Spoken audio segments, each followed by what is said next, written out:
जय हिंद दोस्तों, कैसे हैं आप सभी। दोस्तों, आज के इस खास और इंफॉर्मेटिव वीडियो में मैं आपको उत्तराखंड की गोद में बसा ऋषिकेश की सैर कराने के साथ साथ ऋषिकेश यात्रा की संपूर्ण जानकारी बताऊंगा।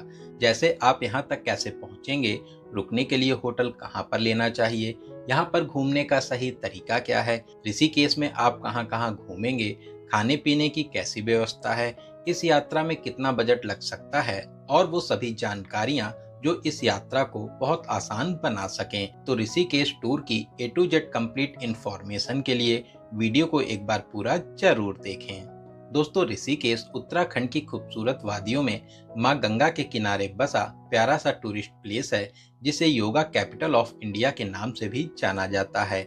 ये शहर सिर्फ घूमने तक सीमित नहीं है, बल्कि ध्यान, योग साधना और आध्यात्मिकता का प्रमुख केंद्र है।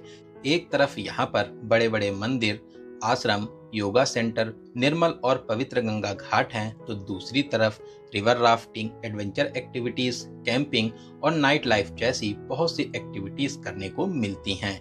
तभी तो पूरे साल ही देसी नहीं विदेशी मेहमान भी यहाँ पर सुख शांति और सुकून के लिए आते हैं। तो अगर आप भी ऋषिकेश घूमने का प्लान बना रहे हैं तो आप एकदम सही वीडियो देख रहे हैं। ये वीडियो आपकी बहुत हेल्प करेगा। तो चलिए वीडियो में आगे बढ़ते हैं और एक एक करके सभी बातों को बहुत ही आसान भाषा में जानते हैं। सबसे पहले बात करते हैं आप यहाँ तक कैसे पहुँचेंगे। दोस्तों, आप अपने शहर से बस या ट्रेन से बहुत ही आसानी से ऋषिकेश आ जाएंगे। ऋषिकेश में योग नगरी रेलवे स्टेशन है। वहीं दिल्ली, चंडीगढ़, पंजाब, यूपी और आसपास के राज्यों और शहरों से यहाँ की बस कनेक्टिविटी भी बहुत अच्छी है। इसके अलावा ज़्यादातर लोग हरिद्वार दर्शन करने के बाद में ऋषिकेश आते हैं। हरिद्वार से ऋषिकेश की दूरी 25 किलोमीटर की है। आप ऑटो या बस से 1 घंटे में ऋषिकेश पहुंच जाएंगे। अगर आपका प्लान फ्लाइट से आने का है तो यहाँ का नियरेस्ट एयरपोर्ट देहरादून का जॉली ग्रांट एयरपोर्ट है, जो ऋषिकेश से मात्र 18 किलोमीटर दूरी पर स्थित है। एयरपोर्ट तक आने के बाद में बस या टैक्सी से आप ऋषिकेश आ सकते हैं। तो ऋषिकेश पहुंचने के बाद में सबसे पहले जानते हैं आपको होटल कहां पर लेना चाहिए। दोस्तों, ऐसे तो पूरे ही ऋषिकेश में बहुत से होटल्स बने हुए हैं, लेकिन मैं आपको एडवाइस करूंगा आप बस स्टैंड के आसपास, जानकी झूला के पास में, त्रिवेणी घाट रोड पर, मनु की रेती मधुबन आश्रम के आसपास या फिर तपोवन और बजरंग सेतु के आसपास रुकना चाहिए। बस स्टैंड के पास में बहुत से बजट होटल भी बने हुए हैं। इसके अलावा यहाँ पर होटल्स की स्टार्टिंग 800 रुपए में हो जाती है। वहीं 1200 से 1500 के बजट में अच्छे रूम्स मिल जाते हैं। इसके अलावा 3000, 5000, 10,000, 20,000 तक के बजट में बहुत ही वीआईपी होटल्स मिल जाएंगे। वहीं अगर आप रिजॉर्ट या कैंपिंग में रुकना चाहते हैं तो ऋषिकेश में गंगा जी के किनारे शिवपुरी साइड बहुत से वीआईपी रिजॉर्ट और कैंपिंग्स मिल जाती हैं। इनके रेट्स भी 1500 से स्टार्ट हो जाते हैं। तो चलिए, एक अच्छा सा रूम लेने के बाद में अब हम लोग बात करते हैं ऋषिकेश में घूमने का सही तरीका क्या है। दोस्तों, अगर आप अकेले या 2 लोग हैं तो यहाँ पर स्कूटी से घूमना सबसे अच्छा रहता है। पूरे ही ऋषिकेश में जगह जगह रेंटेड स्कूटी मिल जाती हैं, जो 400 से 600 रुपए चार्ज करते हैं। वहीं बाइक वाले 800 से 1500 रुपए लेते हैं। इसके अलावा आप यहाँ पर लोकल ट्रांसपोर्ट, ऑटो और टेम्पू भी यूज कर सकते हैं। एक प्लेस से दूसरे प्लेस के लिए 20 से 30 रुपए पर पर्सन चार्ज करते हैं। तो दोस्तों, हम लोग अपने टूर की शुरुआत नीलकंठ महादेव मंदिर से करेंगे, जो ऋषिकेश से 25 किलोमीटर दूर स्थित है। अगर आप स्कूटी या बाइक से हैं तब तो सबसे अच्छा है, वरना जानकी सेतु के पास से शेयरिंग टैक्सीज भी मिल जाती हैं। राउंड ट्रिप का 200 से 250 रुपए चार्ज करते हैं। गंगा जी के किनारे किनारे होते हुए प्यारा सा सफर पूरा करके अब हम लोग मंदिर मार्केट के पास आ चुके हैं। तो चलिए, फूल माला और प्रसाद लेकर थोड़ा सा पैदल चलकर मंदिर परिसर में आ जाएंगे। दोस्तों, नीलकंठ महादेव मंदिर ऋषिकेश के सबसे पवित्र और प्राचीन मंदिरों में से एक है। मान्यताओं के अनुसार देवताओं और असुरों के बीच समुद्र मंथन हुआ था, तब इसमें विष भी निकला था। इसी स्थान पर महादेव जी ने विष को पिया था और विष पीने के कारण उनका गला नीला पड़ गया था। इसी कारण से इस स्थान का नाम नीलकंठ महादेव मंदिर पड़ा है। तो यहाँ पर बहुत ही अच्छे से दर्शन और आशीर्वाद प्राप्त करने के बाद अब हम लोग ऋषिकेश साइड वापसी करेंगे। दोस्तों रास्ते में बहुत से वाटरफॉल्स भी पड़ते हैं, तो आप चाहें तो वहां पर भी रुक सकते हैं। इसके अलावा ऋषिकेश में नीर वाटरफॉल भी है, बहुत से लोग वहां भी जाते हैं, तो आप भी अपनी लिस्ट में नीर वाटरफॉल को शामिल कर सकते हैं। तो चलिए ऋषिकेश वापस आकर अब हम लोग तपोवन साइड बजरंग सेतु चलेंगे।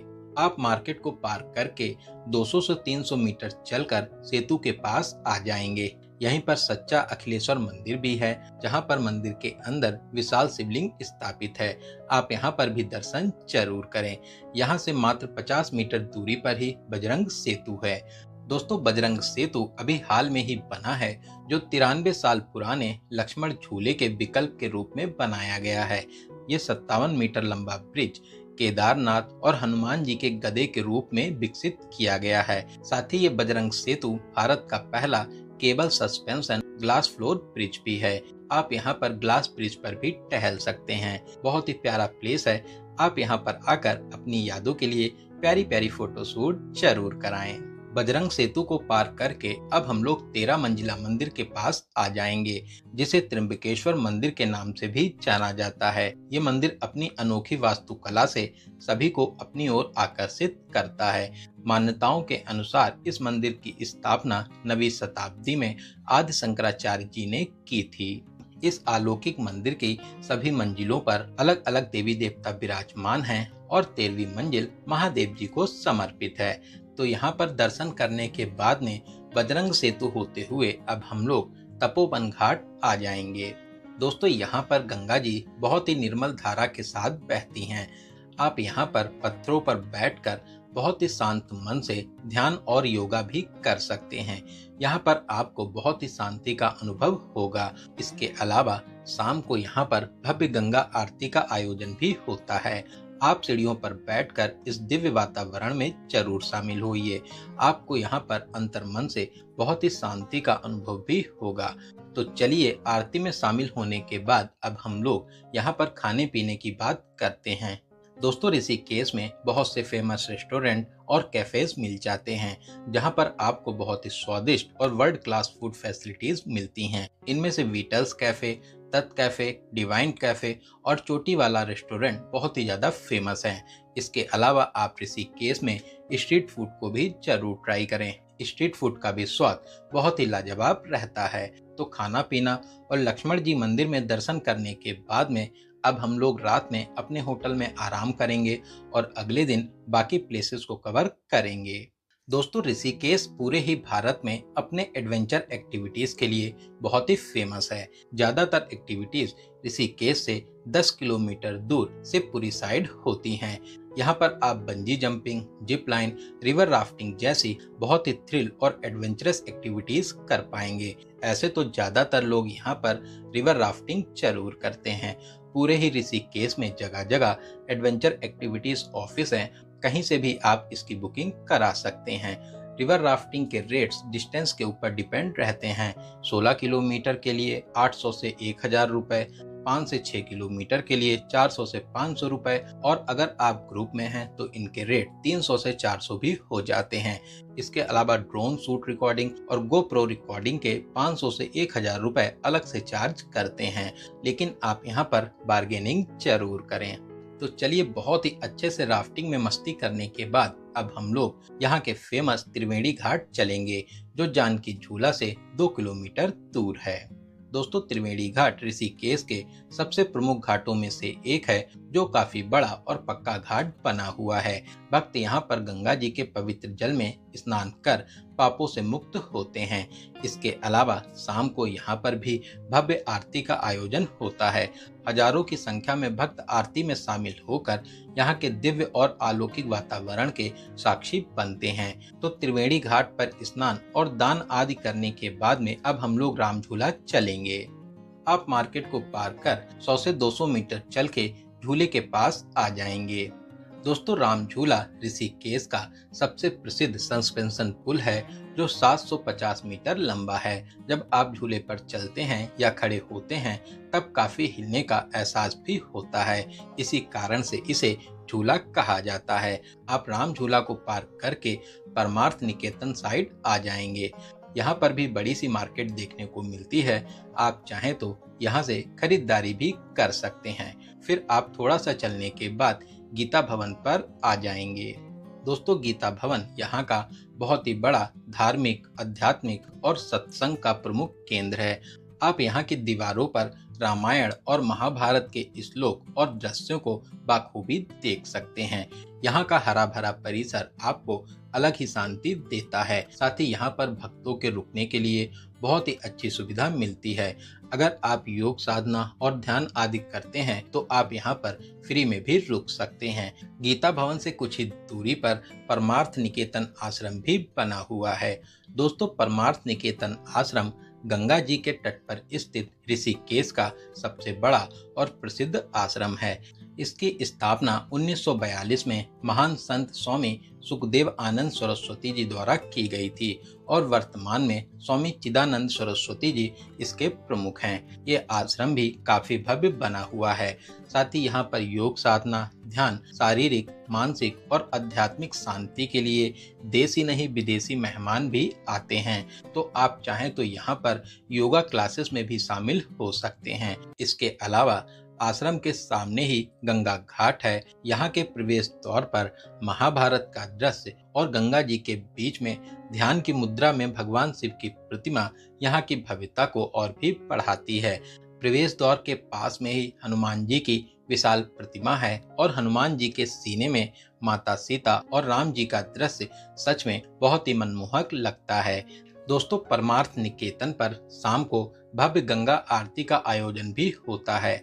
आप वीडियो में यहाँ की भीड़ को देख ही सकते हैं। यहाँ पर गंगा आरती में शामिल होकर आपको सच में बहुत ही सुख और शांति का अनुभव होगा। तो दोस्तों, आप भी ऋषिकेश में शाम को परमार्थ निकेतन, तपोवन घाट, त्रिवेणी घाट, शत्रुघ्न घाट या किसी भी गंगा घाट पर आरती में शामिल होकर अपनी इस पावन यात्रा को सफल बना सकते हैं। तो चलिए, आरती में शामिल होने के बाद परमार्थ निकेतन से आगे बढ़कर अब हम लोग जानकी झूला पर आ जाएंगे। दोस्तों, जानकी झूले की भव्यता तो देखते ही बनती है। ये झूला ऋषिकेश का सबसे चौड़ा और मजबूत सस्पेंशन ब्रिज है जो पैदल यात्रियों के साथ साथ दो पहिया वाहन के लिए प्रयोग किया जाता है। रात में तो यहाँ की भव्यता और दिव्यता में चार चांद लग जाते हैं। तो चलिए, जानकी झूले पर प्यारी प्यारी फोटो शूट कराने के बाद में आगे बढ़ते हुए अब हम लोग मधुबन मंदिर आश्रम आ जाएंगे। आप यहाँ पर भी अच्छे से दर्शन आदि कर सकते हैं। साथ ही साथ कुछ देर बैठकर आराम भी कर सकते हैं। तो दोस्तों, ऋषिकेश में इन प्रमुख मंदिरों और स्थानों के अलावा भी और भी बहुत से प्रमुख मंदिर और आश्रम हैं। आप अपने टूर प्लान के हिसाब से उन सभी को कवर कर सकते हैं। तो चलिए, इन सभी को कवर करने के बाद में आप चाहें तो शाम को या फिर अगले दिन देहरादून, हरिद्वार या फिर अपने घर के लिए वापसी का प्लान बना सकते हैं। दोस्तों, अगर आप ऋषिकेश को अच्छे से कवर करना चाहते हैं तो फिर आपको कम से कम 2 डेज और 1 नाइट का प्लान जरूर बनाना चाहिए। इसके अलावा 3 डेज और 2 नाइट के प्लान में ऋषिकेश को अच्छे से कवर कर लेंगे। ऐसे तो पूरे साल ही आप यहाँ पर दर्शन और घूमने आ सकते हैं, लेकिन अक्टूबर से जून तक का समय सबसे अच्छा रहता है। वहीं मई और जून यहाँ का पीक सीजन रहता है। वहीं सावन में भी यहाँ पर बहुत ज्यादा भीड़ होती है। बात करें बजट की, अगर आप 2 से 3 लोग हैं और 2 डेज 1 नाइट का प्लान बनाते हैं तो 7,000 से 8,000 प्लस ट्रेन टिकट। वहीं 3 डेज और 2 नाइट का प्लान है तो 10,000 से 12,000 प्लस ट्रेन टिकट के बजट में बहुत ही आराम से इस पावन यात्रा को पूरा कर लेंगे। इसके अलावा मई जून में पीक सीजन होता है, उस समय यहाँ पर रेट्स थोड़े से हाई भी हो जाते हैं। तो दोस्तों, आपको ये वीडियो कैसा लगा और आप इस वीडियो कहाँ से देख रहे हैं, कमेंट बॉक्स में जरूर बताइएगा। अगर वीडियो की जानकारी आपको हेल्पफुल लगी हो तो वीडियो को लाइक और चैनल को सब्सक्राइब जरूर करें। तो चलिए दोस्तों, अब मिलते हैं किसी ऐसे ही इंफॉर्मेटिव वीडियोस में। तब तक आप अपना और अपने परिवार का बहुत ज़्यादा ख्याल रखें। आपकी यात्रा सफल, सुगम और मंगलमय हो। जय हिंद, जय भारत।